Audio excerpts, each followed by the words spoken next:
We are live and starting the podcast. Welcome to the Vin and Ali show. There's something we have to address immediately.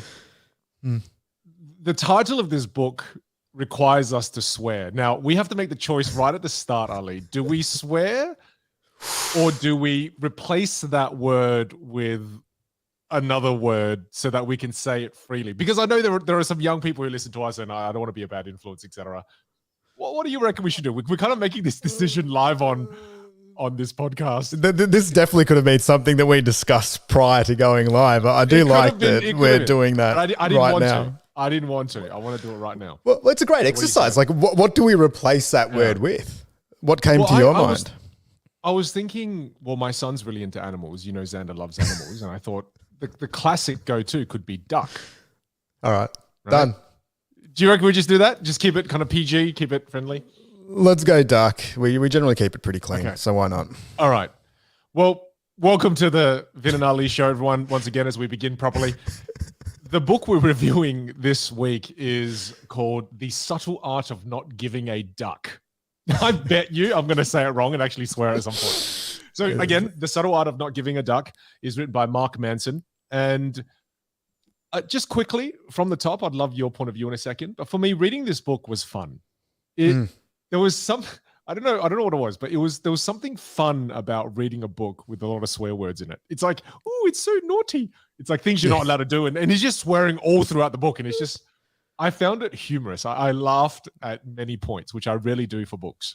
How did you find it? Yeah, I agree. I think that's one of the things that we spoke about the other week, right? Is I remember reading this book, I think it was maybe 5-6 years ago. And I actually found my old iBooks version of the book. And it was probably one of the only books where I've got little highlights where it's just simply ha ha as the note or like a laughing emoji, which I can't really remember doing in, call it a non-fiction, professional, personal development type of book before. So very, I think, humorous writing style. I'm guessing probably a pretty polarizing writing style as well, just because of the way that he operates. But I put my hand up saying that I laughed multiple times, even on the reread of this one. Well, let me give everyone a bit of a taste of a passage that made me write LOL and LMAFO, right? Yeah. Laughing my ass off. I think I just totally said the acronym wrong. But for example, it's something like this. We feel bad about feeling bad. We feel guilty for feeling guilty. We get angry about getting angry. We get anxious about feeling anxious. What is wrong with me? This is why not giving a duck is so key. This is why it's not going to save the world. And it's going to save it by accepting that the world is totally ducked up and that's all right. Because it's always been that way and it always will be. It's just, the way he writes is, I think what makes it funny is the blatant truth. Full aspect of what he's saying, how a lot of the times either in society we sugarcoat stuff or we don't talk to the truth, we kind of beat around the bush, whereas I find that he's just punching the truth in the face. Yeah, he's definitely got his version of call it as it is happening all throughout the book, and I think that's cool. I think a lot of the times when we read books, they're written probably to please everyone and just a little bit more on the safe side, whereas I guess starting from the top, even going with the title, I'm sure that would have been a very interesting conversation with these publishers. This is what I want to call the book, and this is the line that we're going to go down. So yeah, I think that's pretty cool. I had one that was pretty funny too that made me laugh. He's like, back in Grandpa's day, he would feel like shit and think to himself, gee whiz, I feel like a cow turd today. But hey, I guess that's just life. Back to shoveling hay. People didn't take their lives and themselves so seriously. I think that's just... It's great. That's hilarious. That's hilarious. That's good. I like it. Far out. Well, I mean, look, let's get into it. Let's get stuck into it. Now, with this particular book, what was your first takeaway that you really liked? And let's pull this apart a little and have a bit of a chat about it. I think one of the lines that really aligned with me was just his top line sort of message, which is get clarity on what you want to give a duck about, right? Like that was a big message that stood out, that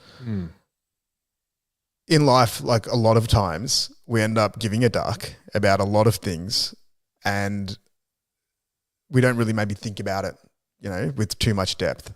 And we always speak about this too, around getting clarity and getting alignment and finding, call it, our version of whatever the truth is in that moment. And I think this book presents that in a really unique way, which was pretty cool. So that was just a big message at the top of it. It's like, we're all going to care about things and things are going to pop up in our lives, but what is it realistically that we should care about? And which are certain things that maybe we need to stop caring about as much, and using that as a tool to maybe make decisions, how to prioritize. Like I think in one of our other episodes we did one of Derek Sivers' books, which is pretty similar too, which is, if it's not a hell yeah, it should be an F no. So I think that's a cool little framework. Yeah. And what I really liked about it is Mark talks about how we have limited number of ducks that we can give every day, right? There's only a limited number of ducks that we have. I kind of like this whole switching the F word for duck. It's kind of funny because think about it. Let's say that in a day, you've only got 10 ducks and you can only give 10 ducks away per day. And I think a lot of the times we give 10 ducks in the first 4 hours of our day, right? Immediately you start the day, something upsets you, boom, there, you've given a duck away. You've only got 9 ducks left. And then you're in the car and then you're on the way to work. It's a massive traffic jam. Boom, you've just given another 6 ducks away. Now you're down to 3. So before you even get to work, you've got 3 ducks left. And to live, I feel, a life that is meaningful and fulfilling, we need to be giving ducks to the situations or people that matter, not just randomly giving them away. Right. Yep. I think that randomness causes people a lot of pain without knowing. And then you also feel so tired. You still feel so fatigued. You feel like you're overthinking and you've got no cognitive capacity left to deal with the things that happen in life. And it's just really interesting. Yeah. I love that concept too. So then how do you identify if you're giving too many ducks away? I mean, yeah. How do you go about applying that wisdom? I always love tracking, right? Like if you keep a journal or you have a list there, it would just be as simple as maybe over a week's period of time, listing all the things that you gave a duck about. Where did your ducks really go, or the bigger ducks? And were they sort of nourishing? Were they depleting? Were they your duck to really care about? Like, did it deserve that level of bandwidth or energy?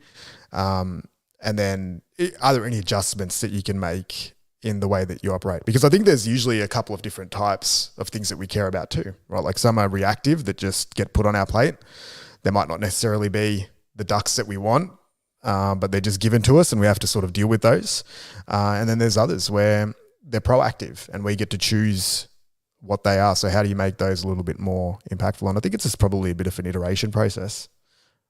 Even the other day we were having a chat and one of the questions that came up was, even when you go and you see like motivational speakers and you see people that are like, just go give things a go and go and change your life and do all these things. Like realistically, how do you actually incorporate that on a practical level? And I think the only way that I've found that it's possible to do that, because everyone's got limitations with the amount of time, energy and resource that they've got at their disposal. So maybe that is the way, is just having a look, well, can you make a minor adjustment just based on what your current mix is and change that up just a little bit? It's really about, like you said, first becoming aware of where and who you're giving your ducks to.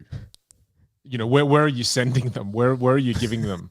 Because I think that awareness is really important, first of all, because a lot of the times I don't think people are aware that they give too many ducks. Yeah. Do you know what I mean? They're just not aware that they're giving too many ducks. And once you start to become more aware, and like you said, that's the power of you tracking your entire life, right? Is you are so aware where you're placing those ducks. So you can check if you're misplacing them, and you can see if it's the optimal place for you to put it. Whereas I don't think a lot of people do that, utterly. I don't think a lot of people track everything in their lives the way you do.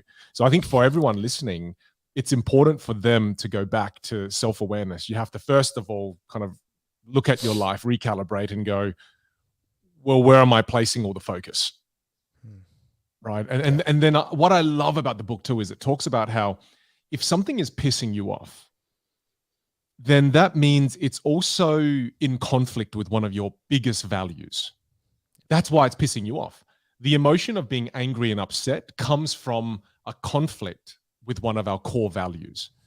And then what he says is look at the situation, recognize that you're angry, and then check to see which value that clashes with. And then once you check the value, just do another check to see if that value is still serving you. And I really like that because I've never seen that. I've never heard someone talk about that sequence like that in terms of emotions come from a conflict in values. And then that next check, which I found really insightful, is, well, is that value still serving you? Yeah, I really like that. I love he has a line in the book where he says, you know who bases their entire lives on their emotions? 3-year-olds and dogs. And you know what else 3-year-olds and dogs do? Oh, shit, they shit on they shit on carpets. I do love that. I do. That's fantastic. Another classic funny. I love that. That's hilarious. And it's true. It's actually true. Yeah. And I think what you said there, and we obviously do a fair bit of stuff on values. I also I forgot the notion of emotions and how emotions really underpin our values and our beliefs. And you're a fairly emotionless person. So I think I'm very surprised. I'm very emotionally in touch. All right, no, you're not. Oh, no, you're not. But that's fine. Just in a robotic kind of way. It's cool. Yeah. Okay. But yeah, I think that's really cool because even if you are someone that's, say, doesn't really wear their emotions on their sleeve too much, I think even then there's still a very big likelihood that your behaviors and your actions are still driven by emotions and feelings that you're trying to generate. You know, even if you are very much that A-type, really stern type of person, I think there's still if not maybe even more than somebody who's very emotionally open. They're wearing their emotions on their sleeve in just a completely different way. Usually it's around being protected and closed off or trying to stay very much in a balanced zone, but it's still a way of a feeling or an emotion that's trying to be an emotional state that's trying to be reached. And yeah, what came up for you when you were thinking about how feelings and emotions dictate your behaviors and your actions? Well, I mean, back to what I shared there before is that for me, I started thinking about the moments where I got really upset, right? Because again, it's moments when I am upset, those are the moments I'm giving away some ducks, right? So I thought, okay, when was the last time I felt really upset? And then there's a recent thing that's happened in my life where I got scammed, right? So I got scammed and it made me feel really upset. And I started to think to myself, well, why did I get upset? Which value did that clash with? And the value that it clashed with for me was,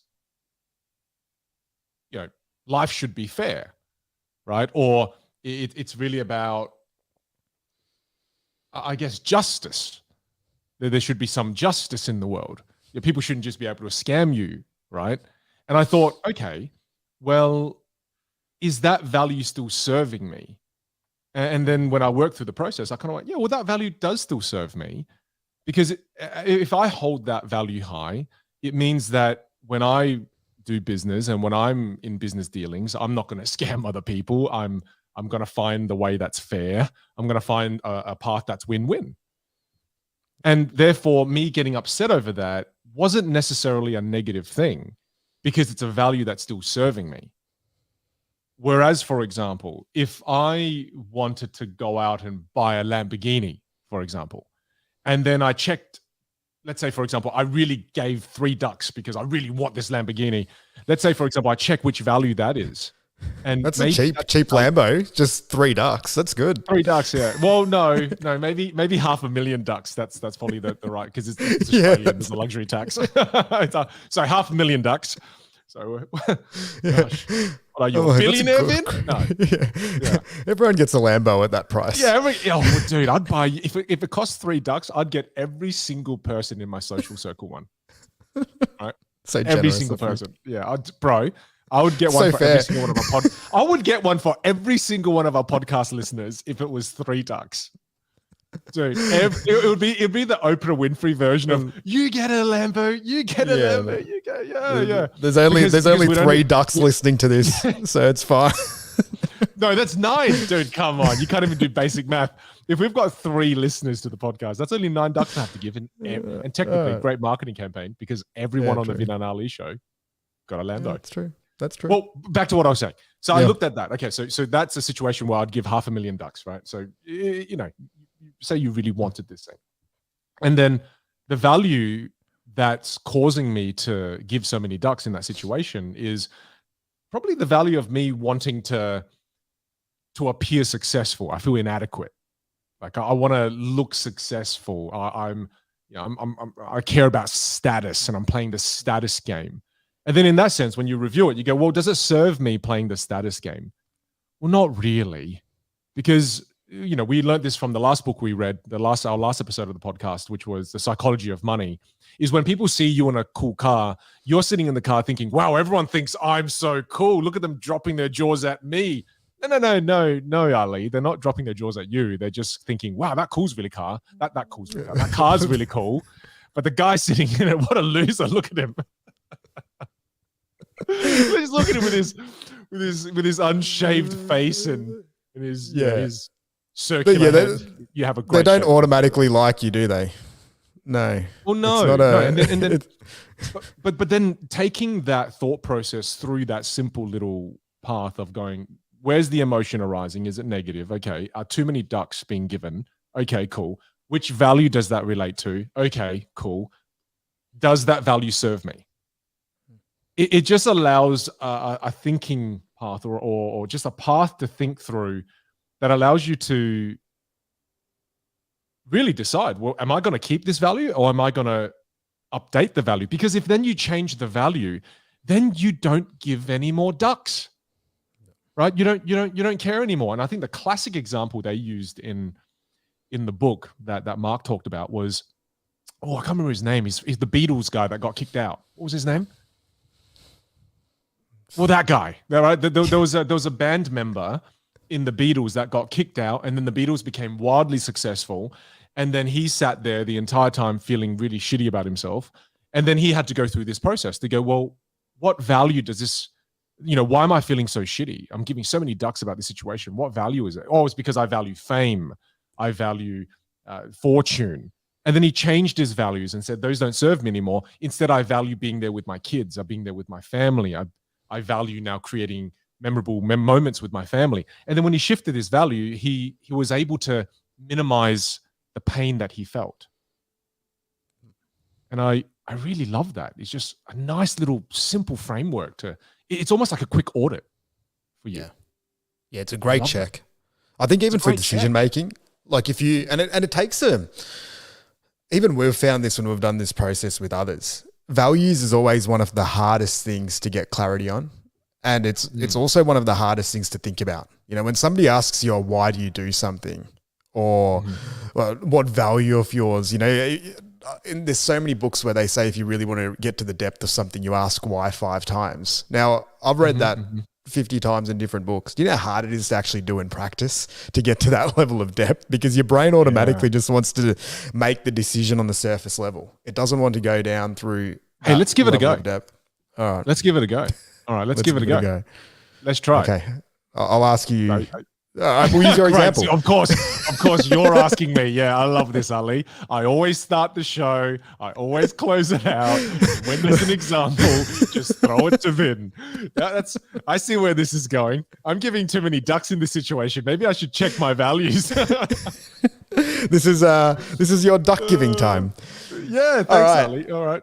Which one do you want to do? Do you want to do Lamborghini or what's another, or do you want to do the scam? Do you want to do, is there another, or do we look at a different situation that you're looking at getting? Let's look at a situation. Let's give a fresh situation. All right. So a moment where I gave a lot of ducks. I would say earlier last year, I had a situation, for those who are big fans of the show would know that I struggled to buy the Jeep. There was a Jeep that I really wanted. I wanted the Jeep Gladiator. I wanted to build like a full overlanding rig and a camping rig, etc.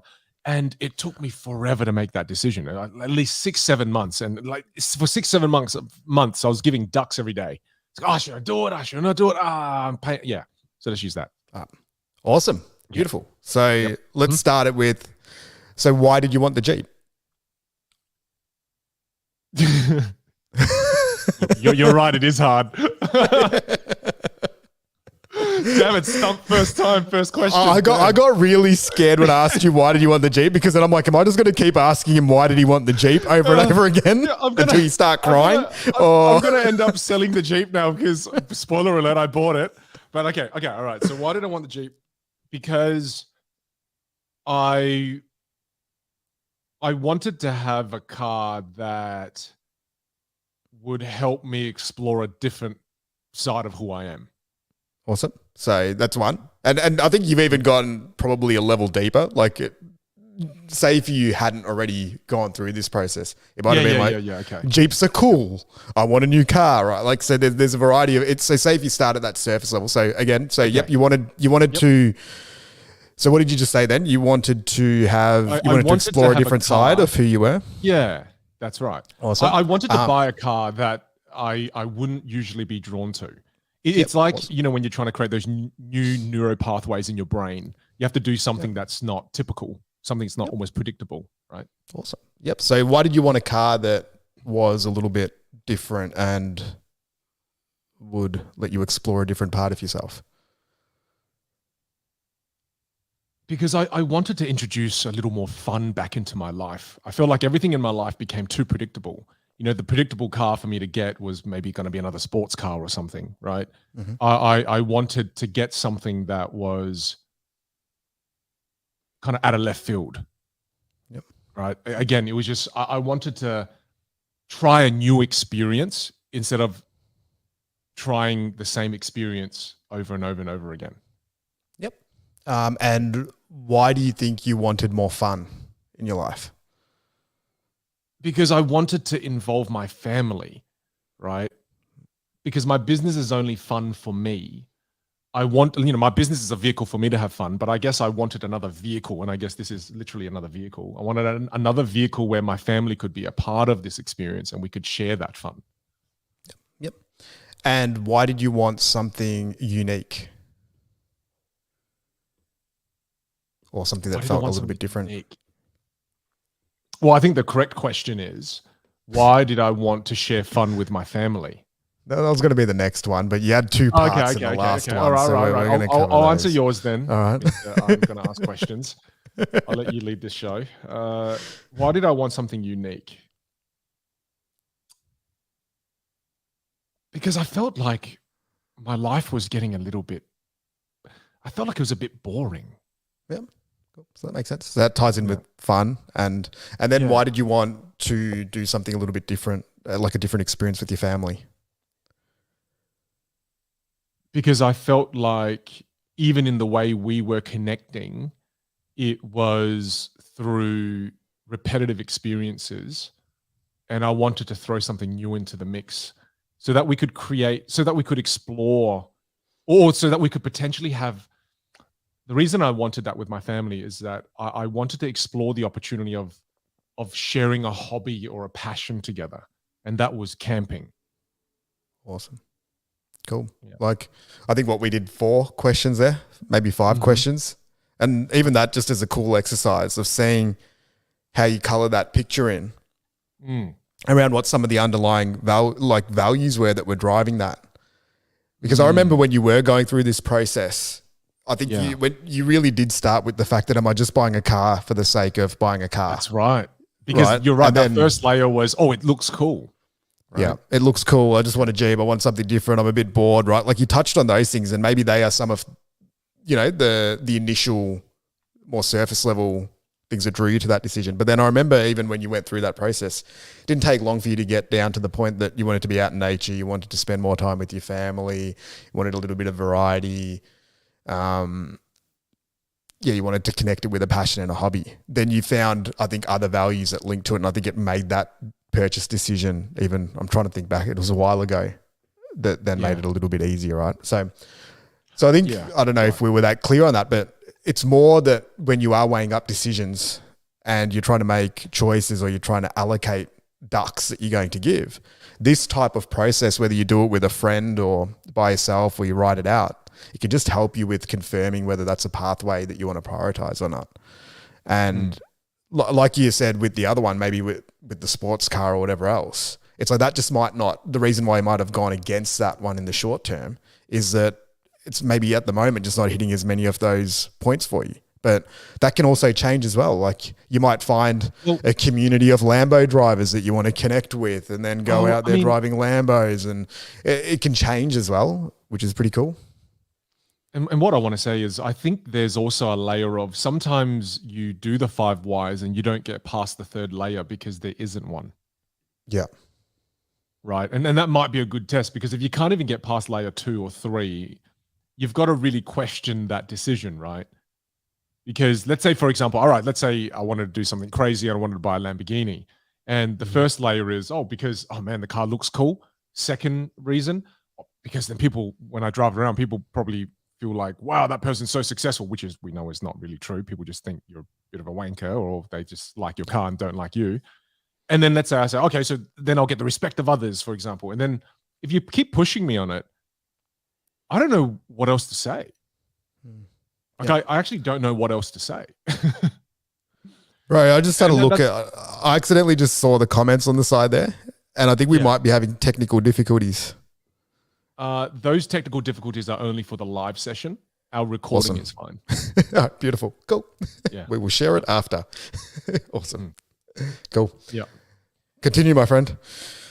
Yeah. So, I mean, if I went down that Lamborghini path, the first one is, look, the car looks cool. Second thing is people will think I'm cool. And if you push me a layer further, I don't think I have another layer. So there not yet. There isn't that 3rd or 4th level layer. Not really. And I mean, if I really pushed hard, the 3rd layer and probably the final layer is that because I don't feel successful, and by having it, it will make me feel more successful. But then I really think that train of thought, if you just prod it a little more and you dig a little bit deeper, you'll find that that's not how you feel more successful. You know?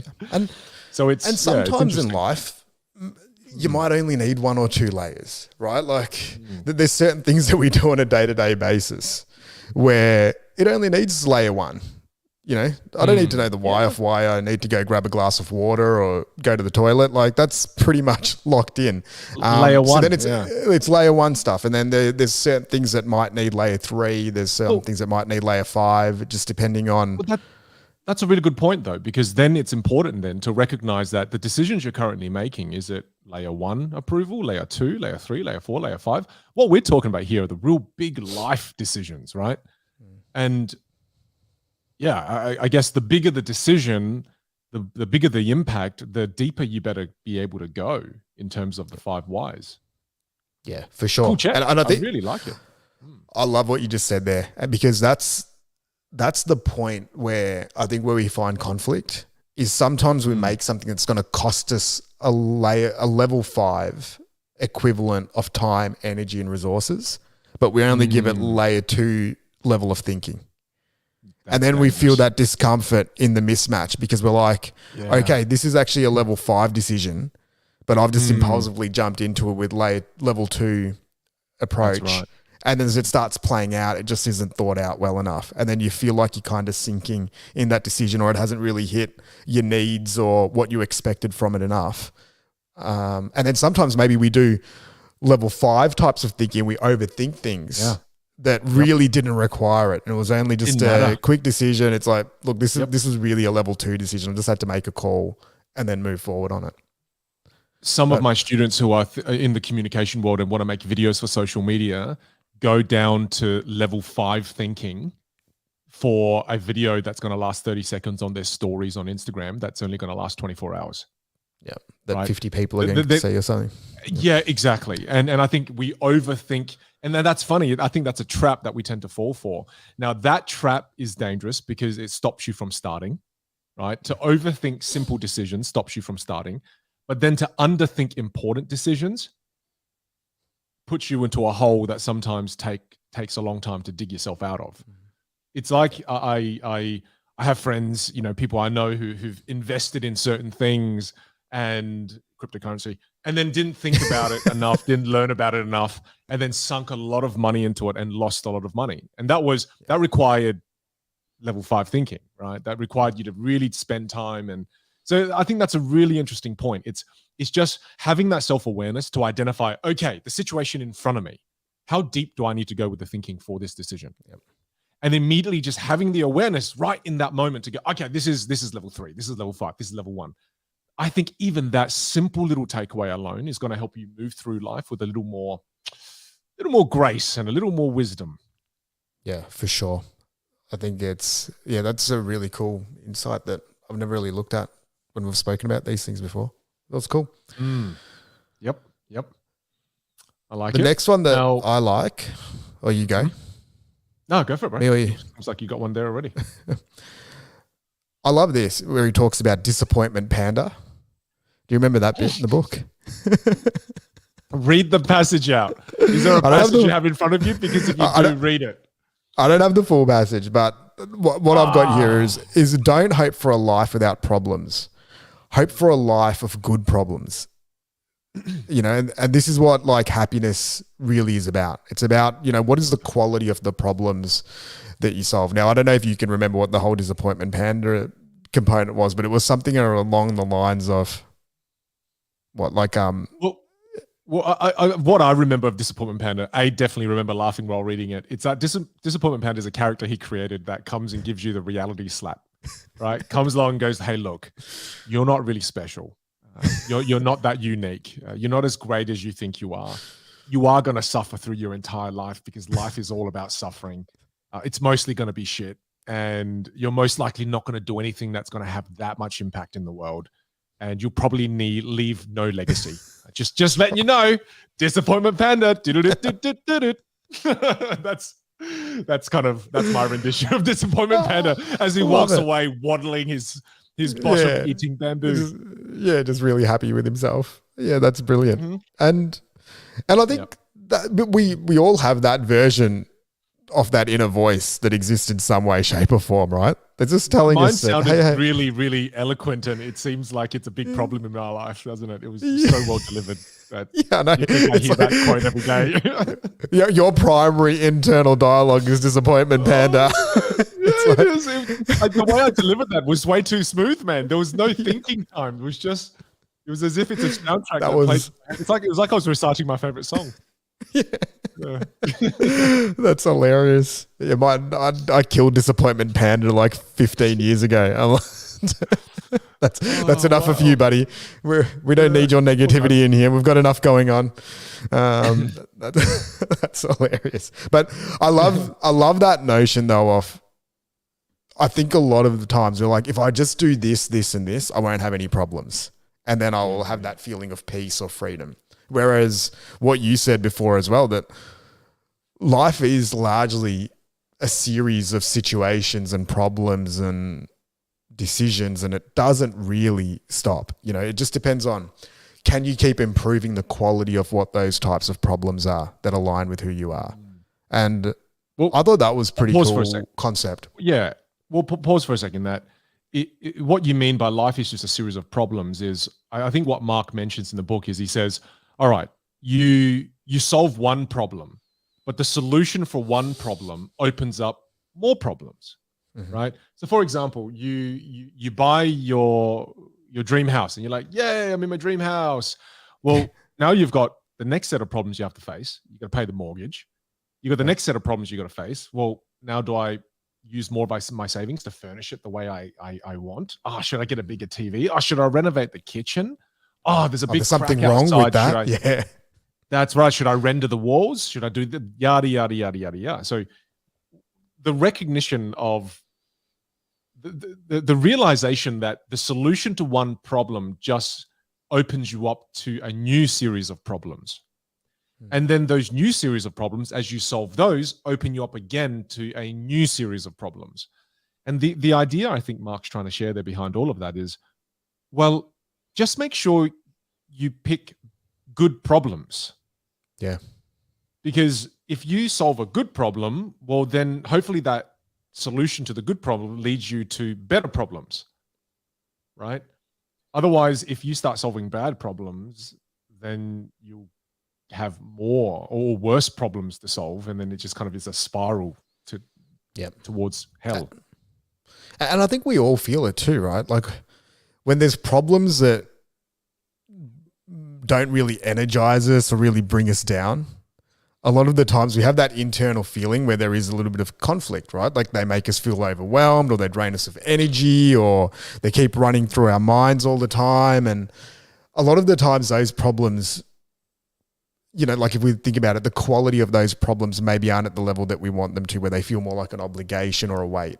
Whereas then there's other times where it's still the same thing, but it doesn't even feel like a problem. Like you're fully energized and you're working away at something for 10 hours a day, and it's, you know, it's collaborating with people and you're passionate about it and you love what you're doing. Like that's still a problem that you're figuring out and you're solving, but it doesn't have that negative connotation or feel like a problem. And I think trying to find some of that awareness around, okay, what are the situations that I love engaging with that spark me up a bit more? And then what are the ones that I'm engaging with that might be bringing me down a little bit? And sometimes there's a little bit of both. Like I've had so many in my life where it can start off being something that's really painful and just feels like it's unsolvable. But then as you start working through it and you go deeper and deeper into it, then you're like, oh, this is actually pretty cool. And then on the other side, there's usually something amazing on it. But I think having that intention of this is a problem or a situation that I want to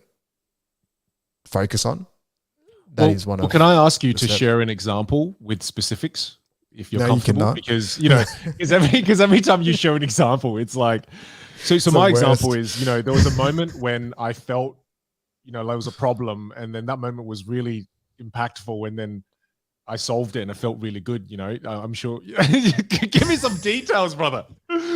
It's always, in your case, it's always A plus B equals C. Yeah, it's really simple. There's but did you have an example? I mean, is there something you can think of that you feel comfortable sharing? And if you don't, that's okay too, brother. I'm just calling out. Yeah, I think one, and I don't know how good an example this is, but I remember when we were trying to have kids, right? Like that was a situation that we knew that we wanted to have kids, and we were trying for a while, and then it's one of those ones where you don't really have too much control, but you still are focused on the process and the outcome. So my wife Chantel and I, we eventually ended up going through the process of doing IVF, and that's how we had our two boys. And you go through that process, and I think that was one that had that mixture of it, because there was lots of like times where I think both of us were like, oh man, this is a really shitty problem that we have to solve. That at that time, not many of our friends were really in a similar situation or family were in a similar situation where they were solving a similar type of problem. So I think going through that process and then working through it and knowing that probably for 80, maybe 60 to 80% of the time, it had an element of pain associated with it.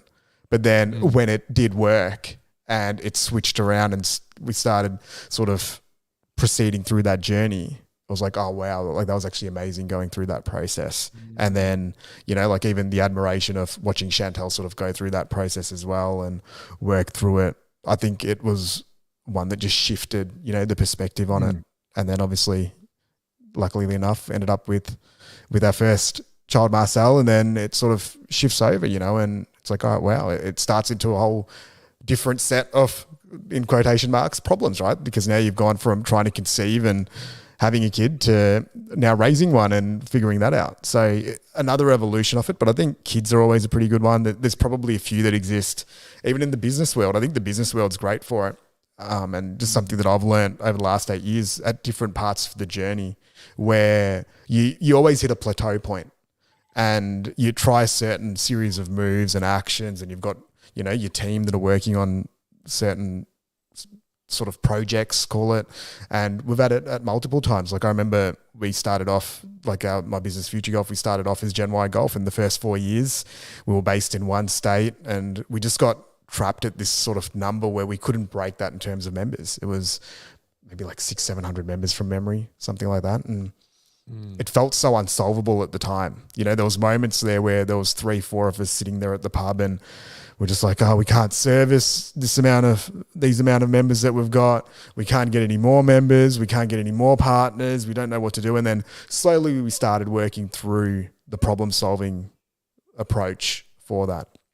And that eventually led to us rebranding, getting a marketing agency in, getting some more team members in, going out to other experts that had walked the path and sort of taken that step from where we were to the next stage that we wanted to head into. And all of a sudden, it just something that, again, just felt really unsolvable, and that had plateaued for maybe a year or so. It just changes significantly, and then you start seeing a whole different world that opens up on the other side, and then it comes with its own set of problems, and that's that iteration process, I think. Well, I mean, first of all, thank you for sharing. And I think what's interesting with both those problems that you've shared, they ended up being problems that were worthwhile solving, right? Yep. And I think it brings to mind, and it brings front of mind now. Well, then the question is, there are problems worth solving, and then there are problems not worth solving. And in problem solving itself, the process of solving problems is suffering. You suffer. It's hard. It's hard to solve that business problem. It's hard to go through IVF. It's hard to be the only one in your circle doing it. And as a result, you suffer. And another interesting point in the book as well that Mark talks about is that, well, you should choose where you're suffering, right? Which means also you should choose the problems worth solving. Yep. Whereas I think when we put no conscious thought to this, you end up trying to solve silly problems that are not worth your time. And these silly problems will just open you up to a new world of silly problems. It's funny because this book, talking about it to you now, makes me want to just sit for an hour and audit all the current problems that I'm trying to solve in my life. To just, again, do another quick check of just a quick self-awareness process of going, well, is it worth me trying to solve all these problems here? Should I prioritize? Is there an 80-20 situation with the problems that I currently have in my business, in my personal life, etc.? That's a really cool way to look at it because, like you said right at the beginning of this section, disappointment panda, also aligned with Buddhism, funny enough. Life is suffering. I mean, it is. You go from one type of suffering to another. It's just choose what you're going to suffer for. Yeah. And it's also, as you were saying that, got me thinking about ways that, because we're using words like suffering and problem, right? And I think it's nearly like, you know, when the word like ego and stuff's used as well, it's got this negative type of connotation. Whereas the way that I look at both, say, problems and suffering, I'd nearly look at it as that's the journey or that's part of the path. Like if you're going to engage in moving forward or progress, right? Like putting label, like to me, like whether it's labeling it as suffering or problem solving or whatever it is, realistically, it's a series of decisions, choices, actions that take place based on our values and our beliefs, desires, objectives, goals, whatever that looks like. If we're engaging, you know, and call it reality or this version of the world that we're a part of. And I think that, and I think Mark talks about this in the book too, is that one of the things that's very liberating, or a couple of the moves that's super liberating, is just when you take ownership and acceptance of those things. Because it's when, like even as when I was telling the IVF story, like if I now look back on me 10 years ago when I was 26 going through that process, there's probably a few little mindset shifts where, you know, you remove the victimhood mentality or why is this happening to us? Things like there was certain components that existed in that process and journey that I feel if would have known a little bit differently, we could have approached it a little bit differently too, just to change the nature of that journey. And I think if I look back on it, we did pretty well. Like our state of mind and all that was relatively solid. But again, there was a few bits and pieces that probably just didn't help the process anyway, because the reality of the process was going to play out as it was. It was largely outside of our control, right? How would you have approached it differently? I think more just around just the weight of wanting the outcome so badly, and some of probably the emotional narratives that we had around that at times, where it was like, oh, we're going to get too old before we have kids. Like, did we make the right choices? Like with our, with the way that we're eating and our lifestyle at the moment. Like, why is everyone else in our family having kids? Like, from one look at each other, and we've got to go through this 3-year process and find money for IVF and find these doctors and, go and do tests, and Chantal has to do injections and have a surgery and like all these other bits and pieces. Like, I think that notion of just accepting that, okay, this is part of our path and our journey. Let's just really lock in and embrace it. But I think that natural side of the why is this happening? And a lot of what you just said was comparison. Yeah. Heaps. So many of the sentences you just dispensed were about comparison. Yep. Why is this person, the other person, this person, the other person? There was a lot of comparison there too. Yep. It's probably that mixture, right, of victimhood, of comparison, the natural fear of not getting the outcome, uncertainty, like all those things, anxiety that would then sneak in. And I think it's just sort of bringing a little bit of different awareness to that process. It's the same with business. I think when we have high levels of uncertainty, then disappointment panda can have a really good run at you. If you let that door open up, whereas the reality is that like there's not many, call it even problems or situations that don't have a variety of different solutions. It's just sometimes we can't see them straight away. And then we get comfort, I think, as we start speaking to experts and we get given new knowledge, new insight, we take a few actions, we make a few moves in that progress. All of a sudden that sort of disappointment panda can sort of subside a little bit, and then you start feeling a high degree of comfort, whether that's real or not. It still just makes me think of the beginning of this topic as we talked about it, in terms of you seem to be very aware of which problems to solve and which problems to leave. Right? Because I don't, knowing you now for the years we've known each other, I don't really find you solving problems that lead you to worse problems. I find you tend to solve problems that lead you to better problems. Right? We all have problems, but it leads you to better problems. How are you able to determine whether, like, do you have some kind of framework when you encounter a problem where you go, do I leave it? Do I deal with it? Do I, like, what kind of process do you have? Yeah, it's a great question. I think it's probably a combination. Like, I generally operate off some type of, call it strategy or vision for the most part. It's pretty open. Like, it's not a very strict plan or like, oh, I'm going to do this, this, this, this, and this. It's not like that. But I've probably got like goalposts that I'm pretty clear on, that do align with my value system and beliefs and what interests me, and a few of the other things that we've spoken about over the years. And that provides me with pretty good foundational parameters to make decisions and choices and to allocate bandwidth in, right? So there was a time probably 5-6 years ago where I was throwing a lot more darts, and I'd try a lot of really different things just to sort of find what it is that I enjoyed and bring that. And I think I just got a lot of those iterations in at a relatively young age, which also helps now with that clarity. So I think as we get older as well, you start getting a little bit more clear on, what is it that makes you feel good? What do you actually enjoy? What's moving you towards where you want to go? What sort of experiences do you want to then have and interaction? So I think I've got that relatively solid in terms of helping me with making those decisions. So when I do make the missteps, I can correct them pretty quickly and get back on track. But in saying that, there's still lots of times where it never stays in a perfect spot, if that makes sense. Like, if you're looking for perfection in that process of finding better problems, and look, I'll say it openly, I think I've put in way more time and effort than most people reasonably would in trying to figure that if there is a one type of approach to sort that out, and I still haven't found it.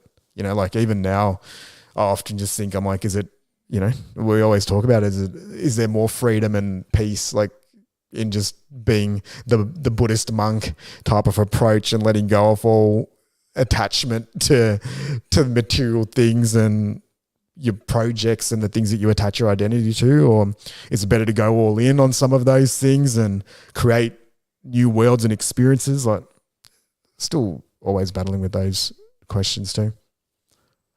Did I answer your question? I don't know if I did. Just on that point. Well, no, you didn't. And that's okay. But just quickly on that point to round it out, some extra wisdom that and whether it's wisdom or stupidity, it's yet to be labeled. But I think at different stages of life, it requires us to be a different person with a different set of values and a different set of priorities, obviously, right? And whether you become full monk-like or fully attached to the game and fully attached to materialism, etc., it just really depends on what stage of life you're at and what you're trying to achieve and what goals you want and what values you have. So it's the more and more we go down this path of learning and growing, the more I'm realizing that it's the same ingredients. It tends to be the same ingredients that makes us all feel a certain way or happy.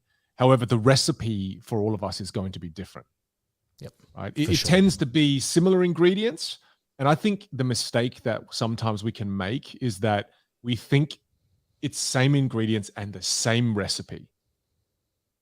Whereas I'm starting to understand now, because, as we read all these different books, brother, what's really interesting is we're starting to say things like, yeah, man, I've heard this so many times before. Oh, yeah, I've heard this before. Yeah. It's the same thing as this book, same thing as that book. And I think what that tells us is that the ingredients are all the same, but the recipe, it's different for all of us. For sure. Yeah. And that's the thing, is like, one of the analogies that I use often is the chessboard's always moving.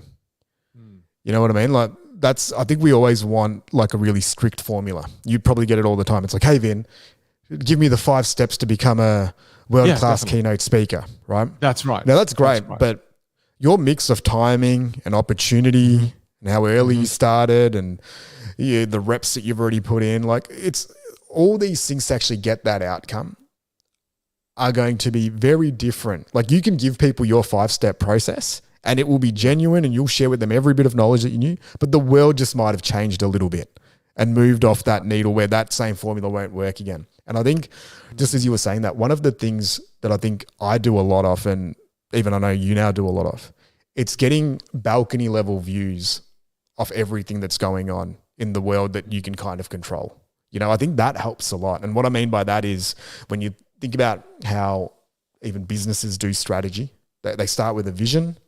They generally have a few key objectives. They've got their values and the culture and their mission and what they're about, what they plan to kind of do in the next 2 to 3 years. I think that's a process that we can all use in our lives as well, that help with making choices on how to get the knowledge that you need, get the people that you need around you, make the choices and allocate resources, whether that's your own time and money, resources, and then also capitalize on opportunities as they come up. Because there's been so many times, even in my life, where I've had a plan and I've wanted to pursue a project or try to solve a problem, but just the timing wasn't right. And getting that timing is something that requires a lot of nuance, and I always say, like, it's that mixture of like timing, opportunity, and action, where finding that is really key. And it's hard to do. It's really, really hard to do in alignment with who you are and what you have around you to execute on it as well. And we see like a few people that are able to do that consistently and over again, but it's really, really rare, I think. But that to me feels like the underlying formula. You just sent me a text last night. Yesterday we did like a 3-hour call on both of us looking at the bird's eye view of our business and our lives. And we're just starting to notice, I mean, especially in my situation, where there are so many opportunities coming up now that it becomes difficult to, like, it truly becomes difficult, because I'm sitting here going, which problem should I focus on, right? Which opportunity should I try to grasp? Which one first? And it becomes this, it really is an overwhelming exercise, because you go, right, for example, I had a publisher reach out for a publishing deal, And it's like, is now the right timing though? Right? Because I've got so much going on. Is now the time to take this? Because it's funny, you could do the right thing at the wrong time and then it doesn't matter. Yeah. Yeah. And you'll never know, that's the other thing with this game is like, there's no way to validate in life that we know of yet where you can simulate the different paths that you choose on. So that's why you've just kind of got to make a decision. And then that's where I think emotion and that intuition and that gut feel comes in a little bit, where it's like, okay, I'm going to go down this path, but I'm comfortable with it regardless of how it plays out because that's what I've chosen at the moment. And if I don't get the validation, or it's as I start embarking on this journey, if it's just really not feeling good, and building that sensitivity to, is this something that I want to keep solving, right? Like we used the IVF example before, or the business example, like it'll organically nearly play out how it's meant to, because based on those circumstances and just what's sort of available to you, generally as humans, we'll pick the things that are going to take us to that goal to the best of our ability, right? Like it's very rare that we don't utilize what we have at our disposal, unless our goal is to really like self-sabotage whatever it is that we're trying to do. But I think a lot of that happens pretty subconsciously, where you can figure it out, but having that balcony view just gives you a lot more clarity around what the options are and how to make those decisions. Like even when we went through some of your stuff yesterday, like you're at the point now where you've just got to make like 3 to 5 probably pretty significant decisions, and it changes the whole trajectory of some of the stuff that you're doing. But finding what those 3 to 5 are from 25 really good options, that's your challenging bit, because you don't have really any, like, call it traditional low-hanging fruit problems that you just need to solve. Yours are at the moment mainly opportunities, whereas 2-3 years ago you had different types of problems that just had to be solved because that opportunity timing combo was very different to what it is right now. Yeah, and I think part of the way, one of the solutions, especially if you're listening to this and you're going through a difficult time and you've got lots of opportunities or you've got lots of options in front of you, I think this is where you have to have the awareness to go, all right, so this is clearly a level 5 thinking activity. I need to sit down. I'm not just going to pick 5 out of the 25. I need to sit down and map these things out. And that's what I did yesterday, Ali. Like I mapped out everything on a piece of paper, then I had a 3-hour call with you to talk through each and every one of them. We rated each and every one of them in terms of how much energy it gives me, what kind of financial return does it give me, how much growth potential does it have, and we really mapped it out. And almost scientifically looked at the opportunities in front of us with all the data points that we have. And then that made the process way easier to be able to go, well, clearly this isn't a focus of mine anymore. Clearly that isn't a focus of mine anymore. But if you don't think at that level of depth, then it's very easy to make the wrong choice. Yeah. It's very easy to make the wrong choice. Yeah. I used to get this asked by a couple of my, advisors over the time, because especially in the business world, like you'll have a priority list and in your head, they're all number 1 priorities, but then there's 15 of them. And then someone's like, well, you can't have 15 number 1 priorities. Like you've really got to order these and consistently start shifting them around. And that's again, very similar to the 5 whys. It's like, how do you just keep training yourself to keep reprioritizing and thinking at that level? Whereas I think we naturally just gravitate to doing, it's like reacting and doing, and you don't want to overthink it, right? Because there's people that probably go to the other scale where they just strategize so ridiculously well, but then never do anything. So you've got these amazing plans that don't get acted on. That's the thing, is that more thinking just leads to more thinking. Action is what leads to clarity, not thinking. It's a combo, right? It's like what we always say. It's a bit of both. It's finding that mix. And like right now in sort of our business world, we're playing a really, like the game's pretty intense. If I was going to use an analogy, it's like you've made the finals and we're now playing for a championship. And the game's a little bit different, and there's lots of moving parts and pieces. You've got limited resources. The speed that you require to do things is rapid.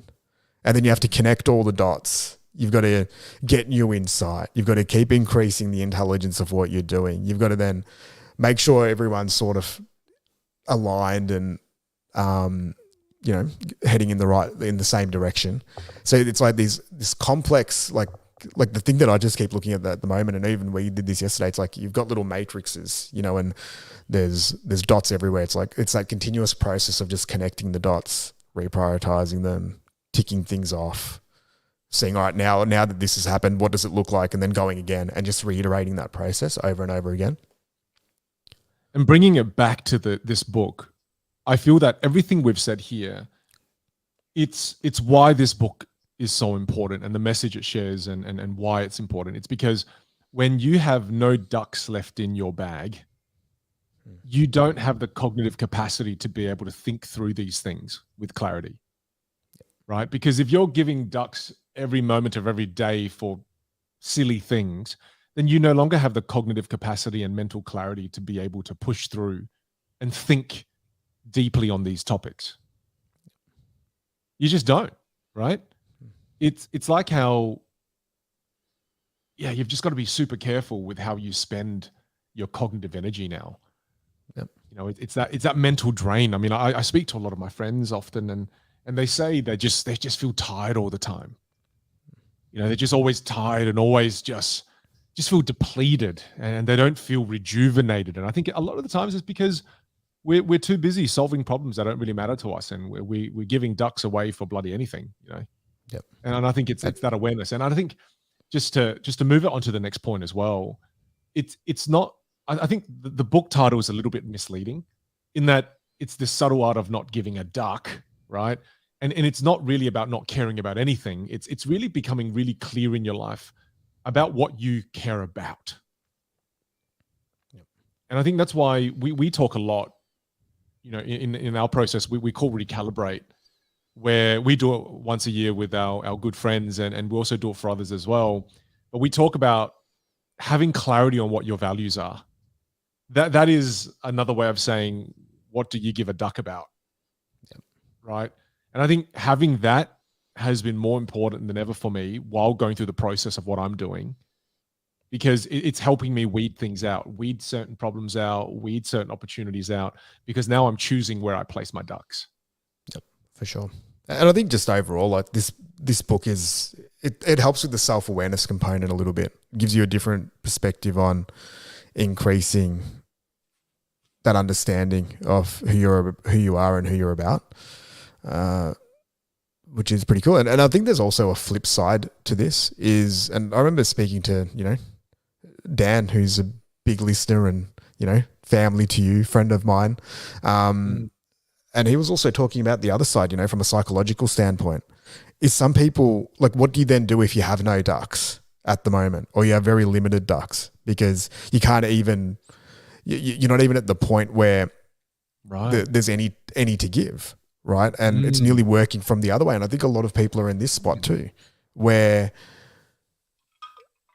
the ducks are depleted, and, it requires like clinical help. It requires medication potentially. It requires certain things just to get to a level where you can operate at a cognitive level to make these types of decisions too.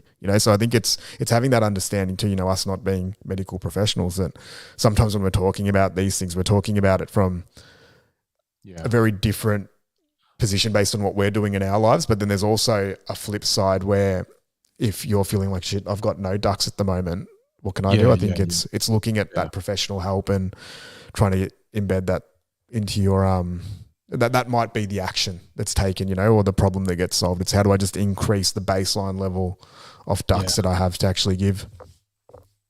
It's interesting you say that. When I was younger, when I see other people making decisions that I felt was foolish or wrong in my eyes, I used to be really, like, I used to, in my mind, almost attack them, just in my mind. Just go, oh my God, as if that person's so stupid. As if they did that. That's so stupid. That's so silly, right? And it's funny, as you grow older, you learn a little more. And like Mark says in the book, I like it. You just go from being wrong when you're young to when you're older, you're just less wrong. And the more you learn, you just become less and less wrong, but you're still wrong. So I like that. So everything I know is wrong right now is just less wrong, hopefully. For sure. What I'm saying from that is I've learned that everyone is born with a different toolkit. And for some people, that decision they made that when I was younger, I perceived it to be really stupid. I have a lot more empathy for that now, because I just think to myself, wow, that person, maybe they were only born with a toolkit that has only allowed them to react in that way. Because I'm sure other people look at me with some of the decisions that I make and go, oh my God, Vin, you're so bloody stupid. But really, I've made those certain decisions in my life because I only have access to a certain number of tools until you go down the process of learning and getting help, like you said. And if you find yourself in a situation where you're like, oh, I've got no ducks or I've got no tools, then I think it's about, I mean, in Australia, it's go to Bunnings, right? In America, it's go to Home Depot, and that's the psychologist, that's the psychiatrist potentially, or a counselor or someone to go get some extra tools, and there's no shame in that. Yeah, get more tools. And then as you have more tools, you're going to be able to build more things, fix more problems. You become more dynamic. And I think the message there is, it's okay if you don't have that many tools. The reason we created this podcast is in the hope that it inspires our children, first of all, to know that it's all right. Dad was stupid once. You heard it on the podcast. He was very wrong and had a hammer, and that's all he had, and everything was a nail. But then, Dad, a part of the process, went along and got more tools and read more books and learned, etc. And secondly, the priority or the vision for this podcast, I think, is to help inspire other people to go, hey, that sounds like a really cool tool. I'm going to go give it a crack, learn how to use it. And all of a sudden, they're going to find themselves be able to solve certain problems in their life and help other people as well. And that's how we can have our little bit of impact in the world. For sure. Yeah, I like that you called out that message. I just wanted to call that lesson out from the book as well. We go from being wrong to just less wrong. Yeah. Oh, can you imagine when we look back on this thing in 20 years' time and how cringeworthy it's going to be? And we're like, oh my God, did we tell people that was something that we were doing at that period of time? But how wrong were we? That's making the assumption that we become less wrong. What if we become more wrong? And then we go, damn man, those guys were so smart. What if we just listen to what they said? Imagine it just goes full circle. We just start listening to our own podcast and we're like, we were so much more intelligent, so much smarter in 2022. Now we're like, now it's like 2040, and I can't stand anything you say, Vin. It's so. When did you become so dumb? Yeah, I know. Or maybe that's the path to enlightenment. Is that like smart is the dumb is the new smart, and smart is the new dumb. Well, think about it, like, and we probably as a society don't do this enough. But when you speak to like a grandparent or somebody who's in their 80s, they just don't say that much. Like, I don't know if you've done this recently, but I've done it with like Chantel's like grandma and like a few other people. And you ask like some questions to try to see if there's like some secret nuggets, in the sauce or whatever it looks like. And the answer's always just so like simple. And like, this is somebody that's seen such a broad spectrum of life over a 80, 85 year period, who has a very high level of wisdom and insight and thought. And a lot of the times it's just like, I'm like, what do you think about? He says, just a few memories and like hanging out with, family and the grandkids. And it's just, everything's just so like, it's not overthought. It's not over theorized. Right. There's nothing complex there. It's not like there's a 10-step formula to go and do these things to get to this point. It's just like, do you think we'll be that? Do you think we'll be that when our grandkids one day ask us, hey, Grandpa, what's the meaning of life? I feel like you and I would just immediately move into a 3-hour podcast with them. I feel like I'm more likely. I think you're less likely. I think you'll always have like, you'll be like, sit down, I've got a story for you, young chap. Yeah. And then like 5 hours later, there'll be like a mini novella of your top 55 stories and experiences over the last 40 years. Hey, but I would deliver it with intensity and you'd be amazing. Drama. You'll be amazing. Like, I'm not saying it's good. I never said they're going to be shit stories. I'm like, they're going to be, I'll be there. I'll be like, I've heard this one 50 times, but I'm still going to listen. Maybe he does it well this time. It's funny though. Like I was listening to us. We're on a different podcast the other day that got released, and I was listening back to it. I don't usually listen to us, but I had to listen to this one, and again, I just found myself like being a fan, not of me, but like of the conversation and the stories that you were sharing. So I don't know, there might be something there where the stuff you do holds up, my friend. Not to take away from the message you're trying to share there, and it's that, and I think it tends to be true. I mean, this is a pretty big blanket statement. However, as you speak to people who are older and have more experience in life and have been through more, at the end of the journey, things are just very simple. You know, I want to be around the people that I love. I want to spend time with people that I love. I want to eat good food. And it's very simple, you know. I want to reminisce on some nice memories. You know, it's not overly complex. Whereas right now, you know, you and I were in our mid-30s and moved past our mid-30s now, and you know, moving on to 40. I mean, holy shit, dude. Last night I was talking to Pei Wen, and Pei Wen, for those new listeners, that's my wife. And when I saw Pei Wen, it was interesting in that I said to her, hey, you know, one of the big rules of wealth in our life in life is that we should live below our means. And, you know, we were considering buying a place, etc. A problem, right? Should we solve this problem? And in the end, we talked through it and we said, you know what? One of the big rules in wealth is we should live below our means. Let's not do it. Because if we do that, then it opens up a new can of worms, new problems, etc. We don't really want to solve those type of problems right now. And then I said to her, let's wait 10 years. And then when I said that, she paused for a second and she goes, oh my God, in 10 years, we're going to be in our mid to late 40s. And I don't know, that when she said that this time to me, it hit me different, bro. It hit me. A duck was definitely given during that conversation. Right? There was a duck that I handed over to her. You know, I definitely handed over my last remaining duck that evening. There's a few ducks in this one. Yeah, no, there was. And I just went, oh, damn. In 10 years, I want to be mid to late 40s. And I don't know, it scared me in a way that hasn't scared me like before. It's really weird. This might be a 5Y one to go down the layers of it. I think it's a 5Y one. But more than this, to be vulnerable with our listeners here, I had a really weird experience late last week at about 2 a.m. in the morning. Okay.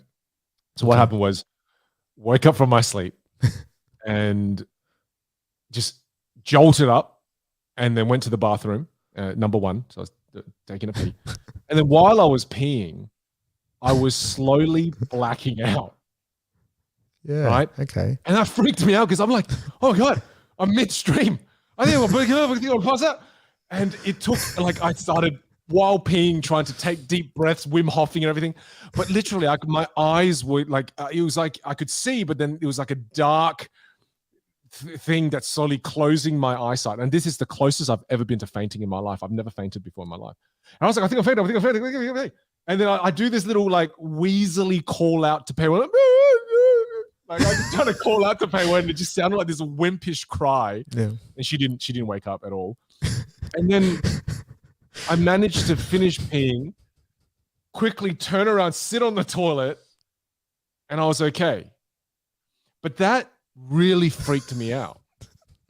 That really freaked me out because that's never happened in my life before. And that to me, I think, and I'm connecting it to what I said before, you know, late 30s now. I'm having problems in my life now that I've never had before. And there are also a lot of ducks given here. Yeah.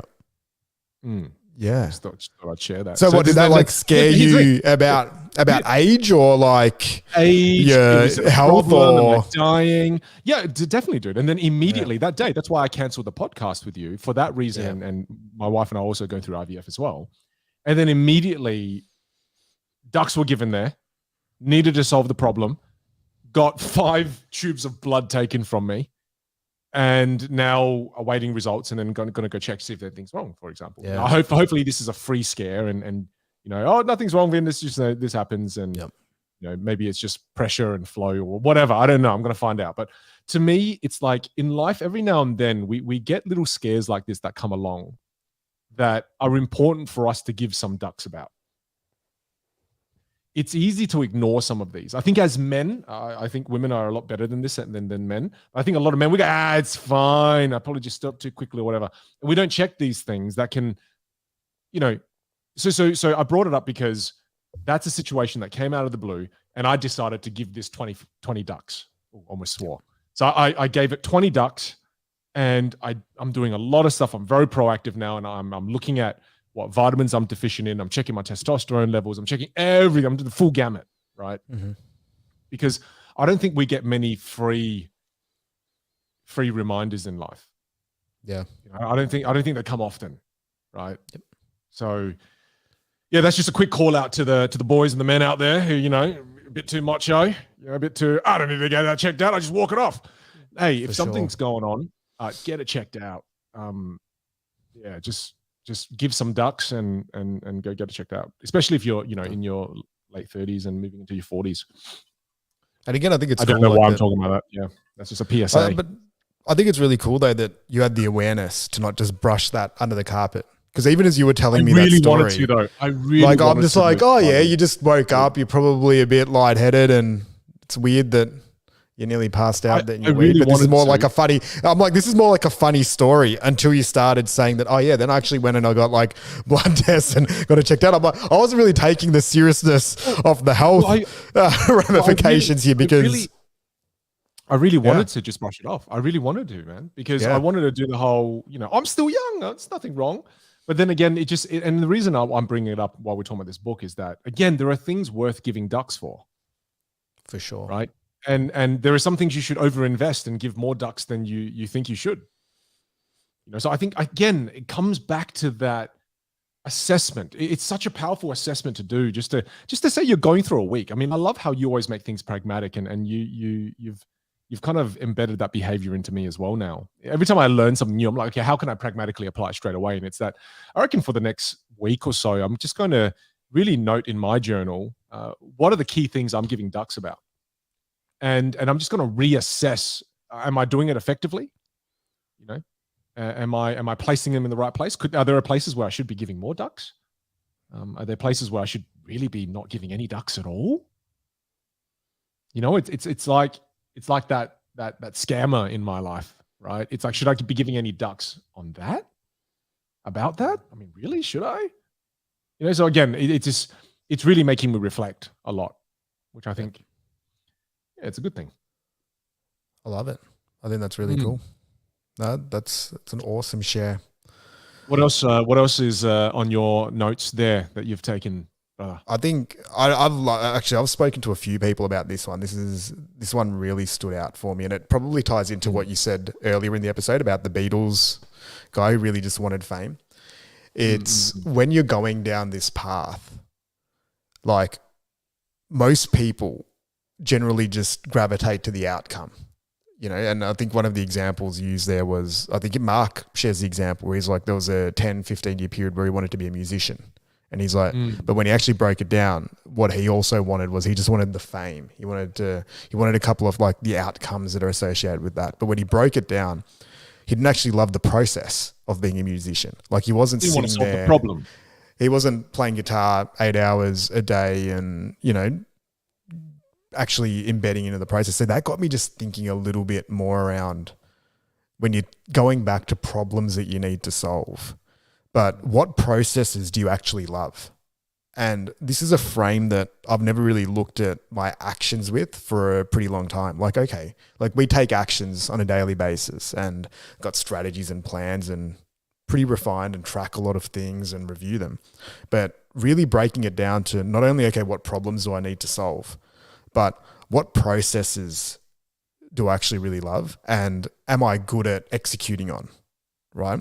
And most people, and he shares this, they just love the outcome more than the process. So, and that's why the result isn't usually achieved. So for me, say in the business world, it started getting me thinking, it's like, okay, over like a 10, 15 year period, the things that I actually love from a process perspective is I love constructing deals and partnerships that have a really large amount of value in them, right? Like that's a process that it's something that I really enjoy. I enjoy structuring. I love meeting people. I love trying to find out if there's a mutual exchange of value that's possible and then putting together something that works for everyone, right? Like and I think it's also looking at which processes have you actually executed on that align with this and add value to or fit with your sort of mix.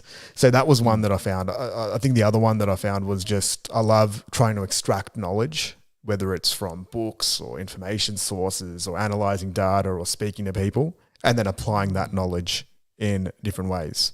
And then I love strategy. I love the notion of imagining something and then trying to build a framework so that there's a pathway of possibility for something that didn't really exist before. So I started getting a little bit more like deeper levels of clarity, and I needed this reminder, especially for the game that I'm playing at the moment. It's like, okay, well, what are some of these checkpoints and processes that I actually really love?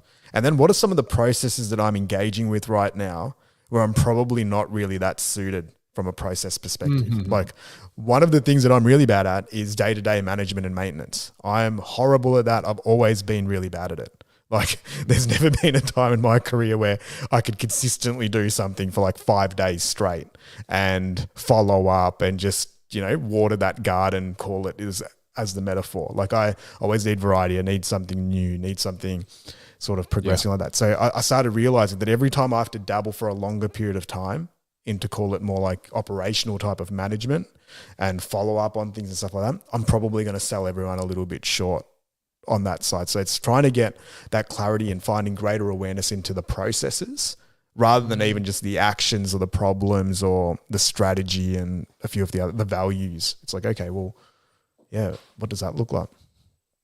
And that makes a lot of sense, because if you're enjoying the process, what that means is you're probably good at it. Yeah. Right? Because the things we're good at, we enjoy. Yeah. It's like if you're good at driving, you probably enjoy driving. If you're good at a certain game, you enjoy it more. If you suck at something, you're not going to enjoy it.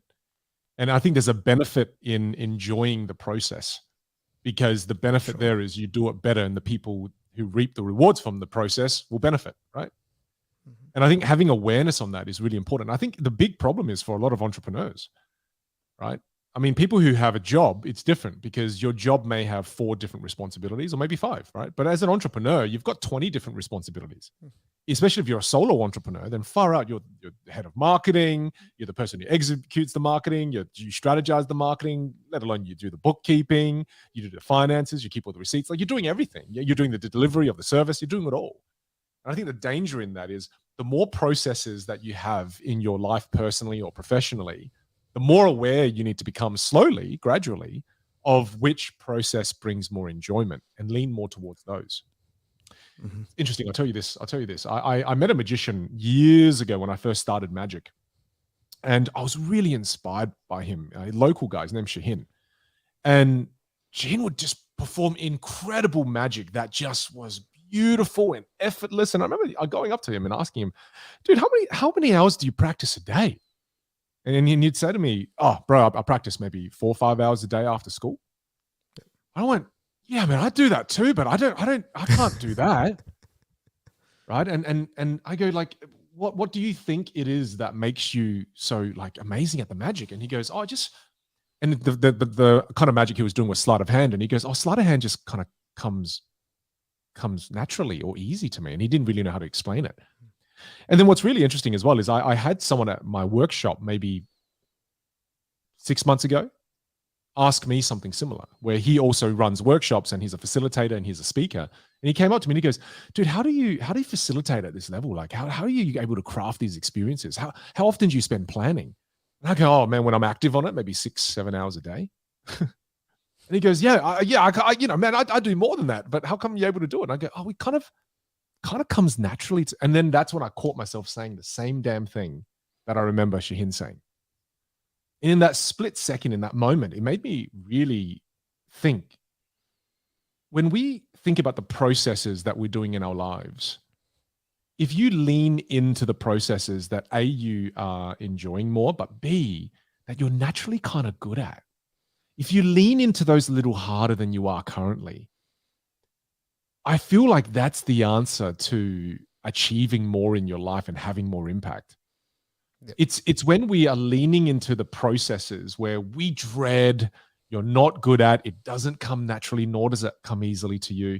And you keep leaning into those. That's where you start to dread life. That's where you start to dread going into work. It's where then it bleeds over into your personal life and you're unhappy. Absolutely. And yeah. And I think all of us, like there'll be a thread throughout life where there'd be certain processes that we're still good at, say, as a 30, 40, 50, 60-year-old, that probably we started building that muscle when we were 4, 5, 6, 8, 10 years old. You know, there's just this foundational repetition or whatever. For whatever reason, it's something that is more just naturally existent within us. And then there's others that we develop over time as well. And I think that awareness of what that combination looks like is something that can be really, really helpful, because even when you think about the professional world, like at the moment, when we hire for jobs and when people apply for jobs or they go down a business path, they're very structured type of roles, right? Like we talk about these are the responsibilities that you'll have. This is what the role will look like day to day.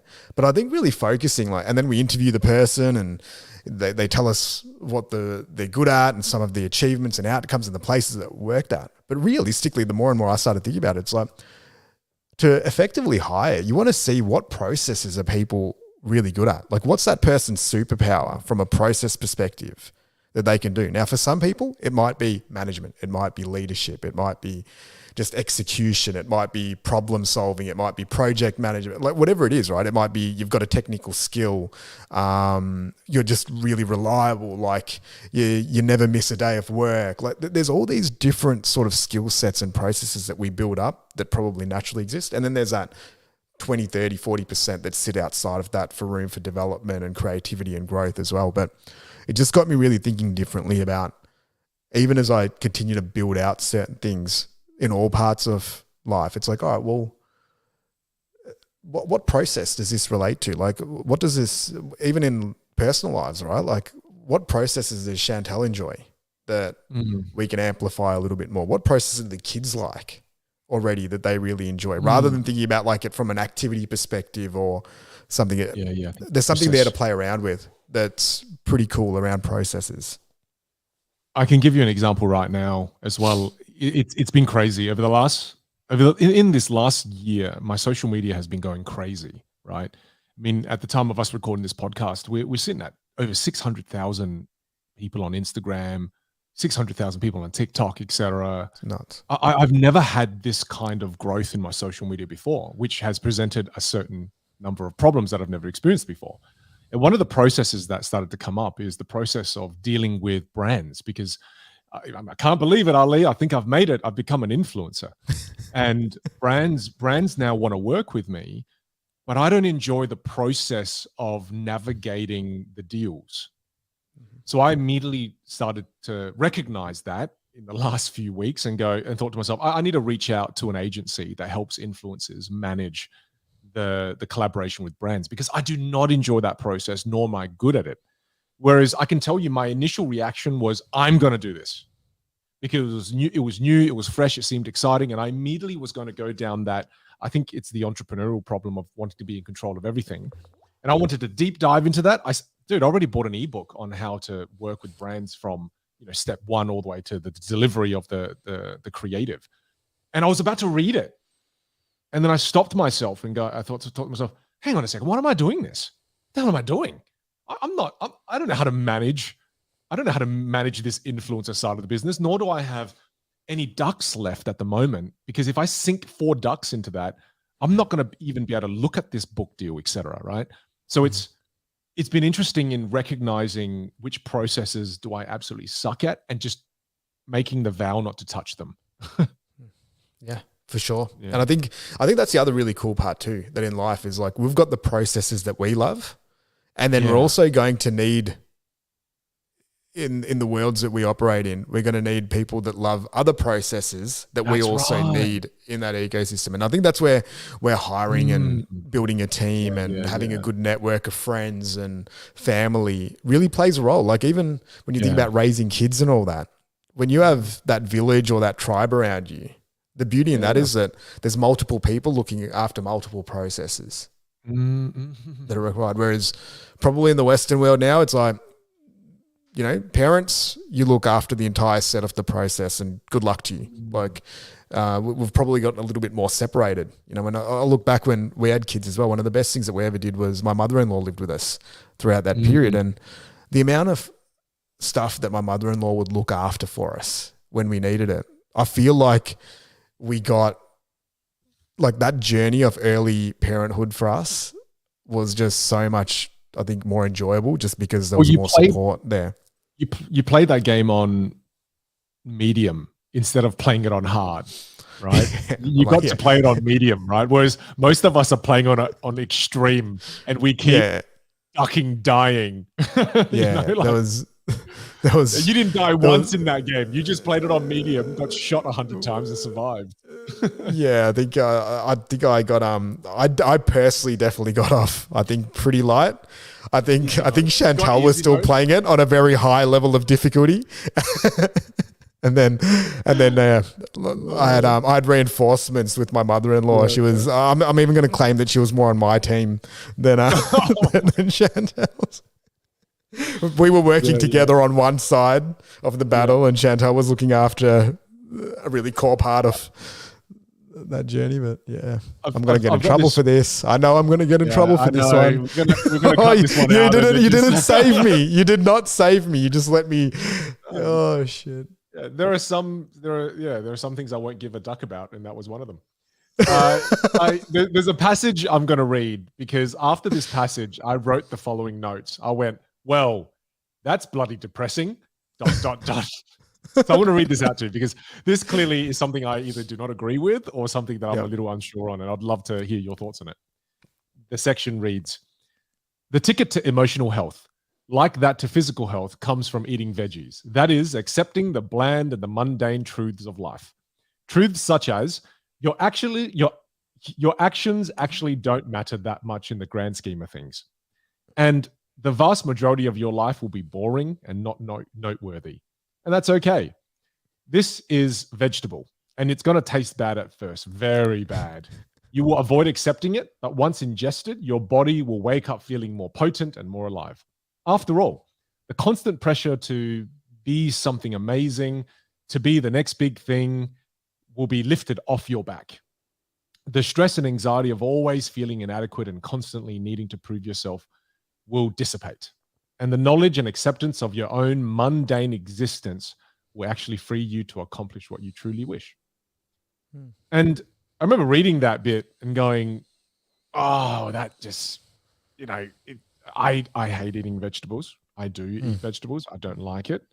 And this one, when I read it, it obviously impacted me in I wouldn't say a negative way. It's just kind of that resistance to eating spinach and broccoli. It's just kind of does life really have to? I mean, do I really not matter? Is my wife really? Most of my life really going to be boring? But I've got 600,000 followers. Surely I matter. Why are you saying this, Mark? Why you finally mattered, and now you're saying I don't matter? 600,000 followers on Instagram, Mark. I'm going to check right now. I'm actually going to I'm going to look right now. Because I am a loser, and I just want to know now. He just doesn't understand what that feels like. I'm going to look. Mark Manson, to hear you, Mark Manson. You got 1 million. He's got 1 million. He's better than me. I am mundane. I am not noteworthy. I'm never going to do anything great. Mark's better than me. I'm a loser. Okay, let's move on. But again, that little pat. Damn it, he's got 1 million. That's going to bother me now. But the thing is, right. I hope I don't care as much as I sounded like I cared. I read that passage because I think I always have the mindset. That I want life to be exciting. I want life to be not boring, which leads to another point in the book where you're not meant to feel happy all the ducking time, right? Mm-hmm. And I think I have that. I think I elude myself into thinking I should be happy all the time. And reading this book, that sentence stuck out more than ever. This passage stuck out more than ever. Whereas before I read it through and I didn't even acknowledge it really because I didn't think much of this. And last week I felt a little bit of burnout. I'd done some terrible things in terms of I worked really hard, then I structured a holiday, and then in the middle of my holiday, I flew to London for work for 4 days, and then I flew back to Singapore, took some work meetings.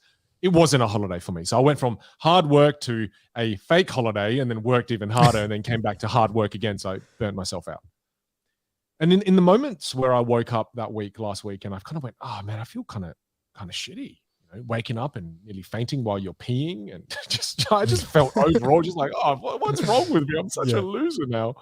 And then when I was going through that, and I read this book, and that passage was top of mind, it really made me feel better, because I gave myself permission to not have to feel happy that week, to not have to feel high energy that week, to not have to be inspiring that week. I canceled things with you. I had to cancel things with Craig, my videographer. I had to cancel things with a lot of people, but I canceled everything and took time to just rest, and took that week to not really particularly feel happy. And it's funny because this is just a book. I don't even bloody know Mark, but his book and his words gave me permission that week to not seek happiness. And it was really nice.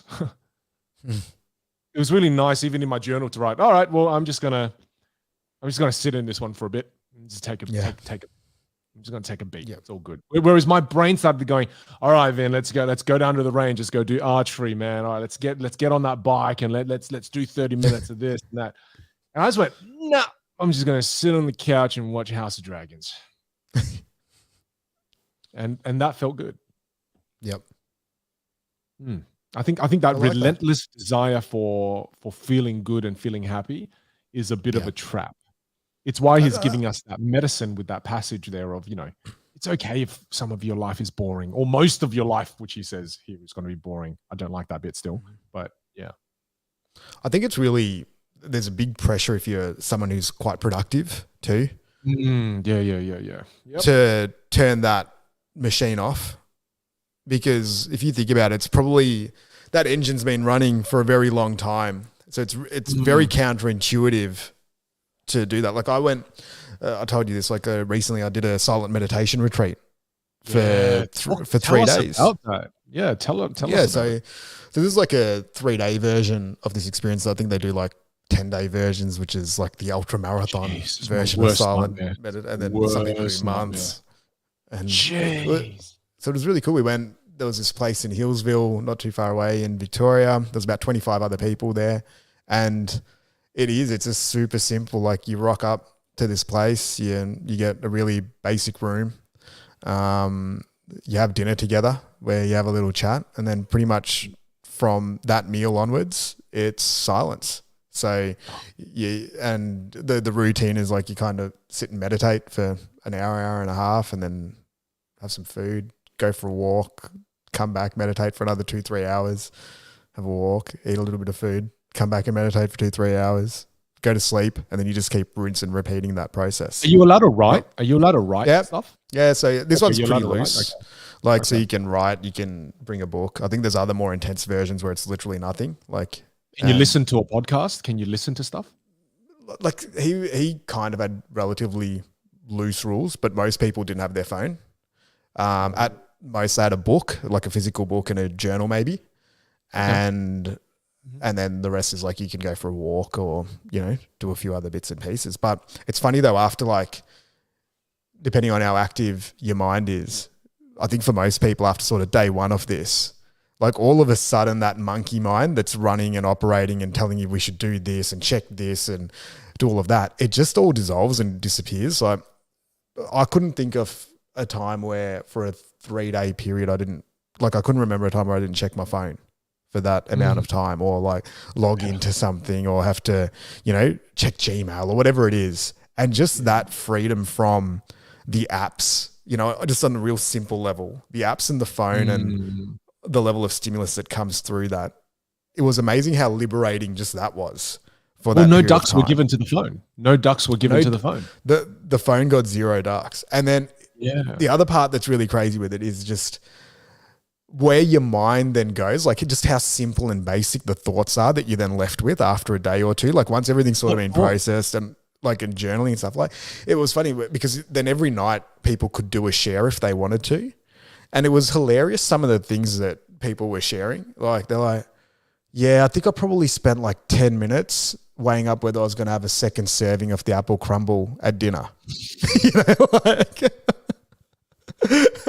Or it's these types of decisions. I spent 40 minutes just thinking about that bird that was making a noise outside, right? Because you've got such a little stimulus that your brain just goes down to this level of like, well, there's just not that much happening for a lot of people.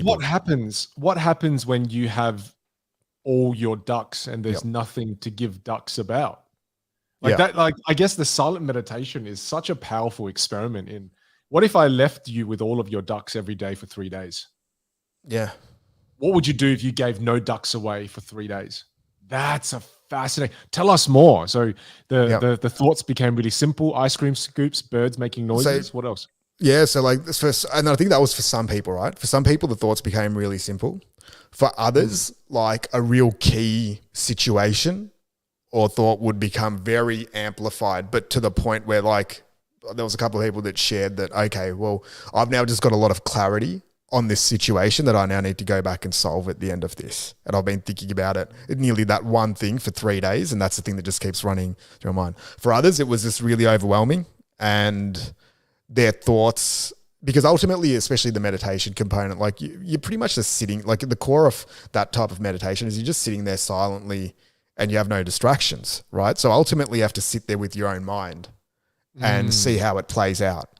So I think for a lot of people that maybe we're experiencing a few different things, just that level of discomfort of just sitting there and letting everything else go was really difficult, to the point where, like, funnily enough, like some people feel like they've got a knife getting stabbed in their back. Some people like get really like emotional and are crying, and some people just leave. Like, so there's a bit of a variety of, I think, how people experience it, but that's really, that's very rare. Like, say out of the 25 people, I think that I observed, maybe 2 people sort of left in that category. Yeah, that we just sort of needed a lot more breaks and just sort of stayed in their room. Some people just get really tired, sleepy, and they just sleep for a big part of it just because they're probably exhausted. So there's, I think, a variety of different ways that it plays out depending on the individual.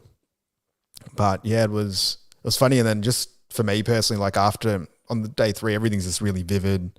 You have so much clarity, like time feels just a little bit slower. So that whole notion of like feeling a bit of that. And then the funniest thing was just going to a cafe the next day.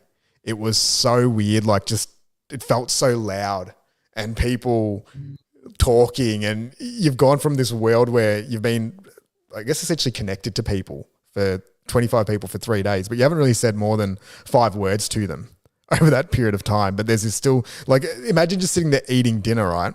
And there's 25 people at like these tables and there's just not a word being said. That sounds like my worst nightmare. So you're just like eating food and you're just concentrating. Awful. Like, so you get so present into eating, and no, that's terrible. It's actually was really cool. It was Really? so different. Yeah. Because for the first time ever, Did you look at each other while you're eating? well, everyone was just like, it was just such a calm energy in there. Like everyone was just like eating slowly. You hear like the spoon on the plate. You know, there was no one in a rush. Like, it's just such a different type of eating experience. Did you look at anyone? Yeah, like people would look around and like people smile and they do all that. Like there's little subtleties in it, or like you nearly bump into someone and you put your arm up or whatever. But yeah, like people are like looking around and checking out the surroundings. But yeah, it was a very different experience. But I think going back to your point, it's nearly like the world that we're living in. Like these types of forms of activities are pretty valuable as a reset. Like what you kind of did was maybe a version of that, where you just said, look, for 3 days, 4 days, I'm just going to sit here and watch House of Dragons, right? Like that is also quite different to your normal routine. So it's nearly like a pattern break or a reset. That silent meditation version is probably a more extreme. Like the way that I put it is, you know, because I've spoken to a few people about it, is would I recommend it to everyone? Probably not. Like I think it's one of those things where it would be the equivalent of maybe jumping into a half a marathon or a marathon straight away as your first experience. Like I'd probably get comfortable with like a 20-minute meditation or a few of the apps first and then go and do that. But then for others, I think there was a lot of people there that had never meditated before and that was their first experience with it and they loved it. So it's just, but I think the foundational concept there is just really simplifying things and slowly working through just the repetitive thought patterns. Because that's what I just find personally is that when time feels like it's going really fast and you feel overwhelmed or you feel de-energized, a lot of the time it's just because there's just flicking on from the phone to an email to Slack to checking something to going to do this task to that task to another action to another meeting, and then all of a sudden it's 1 a.m. and it's like, all right, what just happened? That's why often when I find friends who come up to me and say they're lost, I often help them make the reframe. It's that it's not that you're lost, it's just that you're really overwhelmed. You're overwhelmed by all the stimuli. You're overwhelmed by all the thoughts. You're overwhelmed by all the unread emails. And once you label it as lost, then you feel like you have no power. Once you label it as overwhelm, then you can realize, well, just sort one thing out at a time, right? Just pick one and then work on that one first. And I think that's what it sounds like the silent retreat allows people to do is sit. It's like almost like you're sitting still so that the dust settles in the glass of muddy water. And as the mud kind of settles, you can go, oh, damn, there's this one really dirty bit on the glass that I couldn't see while all that dirt was in the water. But now it's settled. I've got 3 really dirty parts of the glass that I need to clean. You know, and I think we often don't give ourselves that silence and we don't reserve all of our ducks so that we can put all of them towards the things that matter most. Yeah. And even if like meditation sounds like too rah-rah and it's a bit out there for most people, like if you think about it, there's activities in our day-to-day that give us similar experiences, right? Like when you're having a shower, generally there's not really much else you can do other than have your shower, you know, like, and be there with your thoughts. If you journal, it's the same thing. If you exercise, it's the same thing. If you play golf, it's the same thing. If you read, it's the same thing. If you're watching a TV show and you're not doing anything else, it's the same thing. It's just finding activities where they're nearly singular and you only really have 1 or 2 thought processes going at that time, just to sort of, you know, you're more in idle rather than in gear. And I think as humans, we need that balance and that mixture. Whereas if we're just always in gear and driving, there's a limitation there. I just don't think we can operate at that level for a sustained period of time. And we need to then recorrect it. And it happens naturally. You know, some people do it with alcohol. They do it with drugs. They do it in different forms where they have these ways to pattern reset. Coffee, cigarettes, like these things were, I think, even invented over time. It's just some probably have different implications on your health. Now they've been replaced more probably with like meditation and exercise and joining a community or whatever it is. But it's finding those little resets. I wanted to go back though to your point that you made at the start of this though, is I think Mark talks about being like we live in a society where so much about it is about being exceptional, right? Like even you just said it before, you checked Mark's social media. So 10 minutes ago, we were celebrating that you went from 10,000 to 600. Yeah. Now you're probably a little bit disappointed that you don't have a meal like Mark. No, right? I think I was doing that. I was doing that for humor. As a joke. As a joke. Of course. That was a joke. I'm mucking around. I mean, I genuinely don't. It's weird, right? Because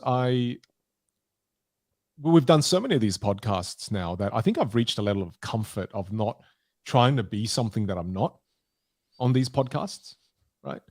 And I think that's a cool place to be because I feel that I'm able to share more of who I am. And as a result, I really believe that, again, you know, one of the core reasons I wanted to do this was for my kids in the future. They can see more of who I am by me getting more comfortable with this platform.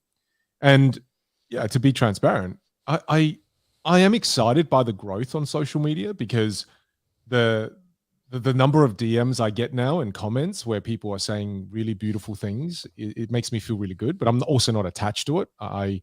I see it. I'm like, wow, that's really nice. So it feels good and it feels exciting. And I will be transparent here too. You know, I check my followership maybe 10 to 15 times a day to see if it's growing.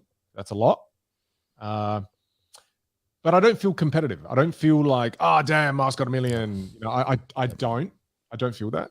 I just feel like, man, I'm still really shocked that it's growing at the level it's growing. And yeah, it's just like, to me, it's crazy. I think partly because I've been doing this for 9-10 years, man. And 99% of my growth has happened in the last 8 months. Yep. For sure. That's so awesome. It's one of those weird things that happen. I don't know what it is, man. People, so many of my speaking friends and thought leader buddies have reached out and go, hey, what are you doing differently? Do you have any insight to share? And the answer is, I don't really know. I mean, the answer is I'm not telling you. yeah, well, it's not even that, because I would tell them if I had clarity on what it is, right? I just think it's you get good at something when you struggle with it for 9 years, right? And which again brings us back to that point of, I mean, there was a great quote from Freud who says, "One day in retrospect, the years of struggle will strike you as the most beautiful." And you think about the times where you sit down and you reminisce with your team, or you reminisce with your friends or your family. We tend to reminisce about the days where things were hard. I tend to sit down and reminisce about when I used to work in a takeaway store with my cousin, and it was working for my family. And we would reminisce about how early we'd have to get up, how we had to cut bread and butter it at like 6 a.m. and then stand and serve during the lunch rush times. And I would, I'll reminisce with my other buddies about how we used to work at a petrol station, etc. And we tend to, and even you and I sit and reminisce about the tough times when we first started our business. We had no idea what we were doing. And that quote just reminds me that struggle can be framed as a bad thing. Suffering can be framed as a bad thing. But in hindsight, struggle, suffering, difficult times, they become the things you remember the most, and that you look fondly upon. You look really fondly upon in the future. You go, oh, remember that time where we worked really hard and we had all these failures. And you look at the books. Some of the books are the most exciting. Another podcast shout out to an episode we did in the past, Catch of the Decade. The whole book was not about the moment where they achieved a massive exit of hundreds of millions. Probably took about 3 pages to tell. The other 197 pages of the book were about the moments of struggle. And you should have seen the way they wrote about it. There was so much joy and energy and enthusiasm behind the way they wrote about all the past failures and struggles and painful moments. Yeah. We just it's interesting. It's interesting to make that reframe. We just launched soft launched our Future Golf app yesterday, and That's it was exciting, really cool. We got to jump on to a call with the tech crew, like Jeremy and Teeks and CK who built it, and it was just a really cool moment, just sort of sharing with the guys that how extremely proud they should be of that journey. Because now the app's out there, it's going to be in the world, but it's really the last 15 months through the battle and the problem solving and the struggle and, trying to figure that out and building something that's just unique and special. It's like, I think you get those moments very rarely, even in a career or in a lifetime, where you get to work on something like that with a group of people. So it was just, nearly acknowledging that journey and that moment and being like, remember this and take stock of that story and that journey and be proud of what you guys have done, because it is something very special. And I'm sure that'll be something that they'll look back on in years to come and be like, oh, remember those 3 a.m. nights where we found a bug or had to rewrite this API. Like, what does that then look like? And I think it's a really cool concept. And you're right. Like, they're the stories that we always go back to. It's not the easy ones or the ones that just sort of landed on our laps. You're right. When's the last time you and I ever reminisced about a win that was easy? Yeah, we give those a couple of minutes generally. Like even the wins in general. Like if you think about it, we don't spend. We celebrate them and we'll be like, oh, proud of you, well done, good job. But we spend a lot more time and effort, I think, on the process. Well, that's right. Yeah. Rather than we don't sit there and be like, all right, let's go out for dinner and go celebrate. I don't think we've ever done that with any of the wins. Like, let's go celebrate this. It's generally just leads into another process rather than getting stuck into that. But yeah, that's cool. I've got another passage here, which is really cool too. And it says, this in a nutshell is what self-improvement is really about. Prioritize better values, choosing better things to give a duck about, because when you give better ducks, you get better problems. And when you get better problems, you get a better life. And I feel like that's just a really nice summary to capture us talking about, problems, processes, etc. It's really think about what your core values are. And I think really analyze what your values are and really have them in front of you so you see them with clarity. And then every time something makes you react emotionally, whether it's good or bad, just cross-check it with the values that you currently have. And just cross-check always to see if your values are still serving you. And if they're not, maybe it's time to update those values. Maybe you set a value when you were 18 and that value was, I want to become a millionaire and you look at your life right now and that value is no longer serving you, remove that value, put something else in there that's more that's going to serve you more, right? Because the reality is a lot of the times the values that we have, they may not be the values that we've chosen for ourselves. Those values may be generational. They may be passed on through family. They may be passed on through friendship group, social circle. They may be passed on because of the company you work at.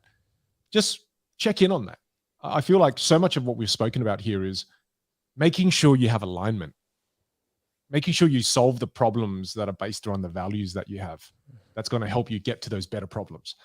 Because I can tell you now, when you have better problems, solving them becomes more exciting.